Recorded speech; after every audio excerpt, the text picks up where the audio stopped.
Biggest safety concern that we as troopers with the Missouri State Highway Patrol have is anytime we are out working traffic crashes or clearing debris from the roadway is people that don't slow down and or move over and give us room to work and do our jobs. Another concern we have is anytime we're responding to a call inside a work zone, we have a problem with people that continue to drive the same speed limit, and it affects the highway patrol, but also affects the MoDOT workers or the contractors who are out there trying to fix the road or assist us by removing debris from a traffic crash. About 2 weeks ago, we had a trooper finishing up a traffic stop. A tractor trailer failed to slow down and move over and struck him in the left side of his patrol car. Fortunately, he just had minor injuries, but you know, when again, that goes back to the number one safety concern that we have is anytime we are roadside, we beg people just to slow down and move over and allow us to do our job, allow MoDOT to do their job or their contractors to do their job. I worked the road in Texas County for several years, and during my time there I worked with several people who we call each other zone mates. It's people that we go to work with every day. And in January of 2002, one of my zone mates, my co-worker Kelly Pointer, was struck by a car while he was working a traffic crash on US 63 south of Houston. Kelly didn't survive that. He was killed. The driver of the car was intoxicated, and Kelly had a wife and 2 small children.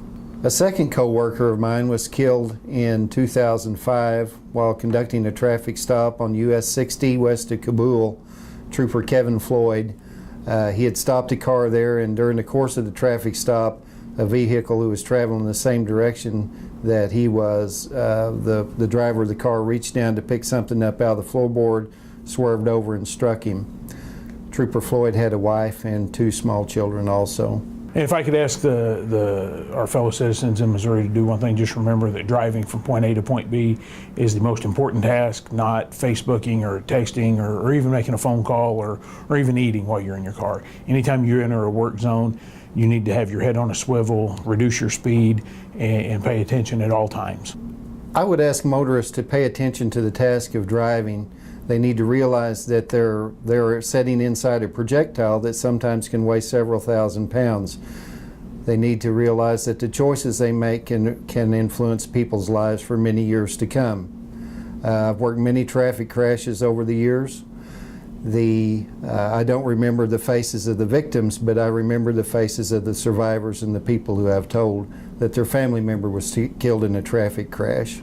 So, like I said, pay attention to the task of driving, limit your distractions. You know, we do this for a reason, and like I said, one of my coping mechanisms is these grandkids I have up here. That's the reason I do what I do.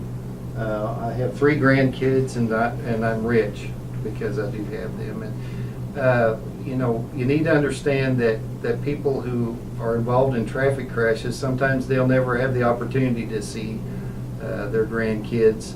They'll miss a lot of weddings, you know, birthdays and that sort of thing. So like I said before, your actions and the choices you make can influence someone's life for many years to come.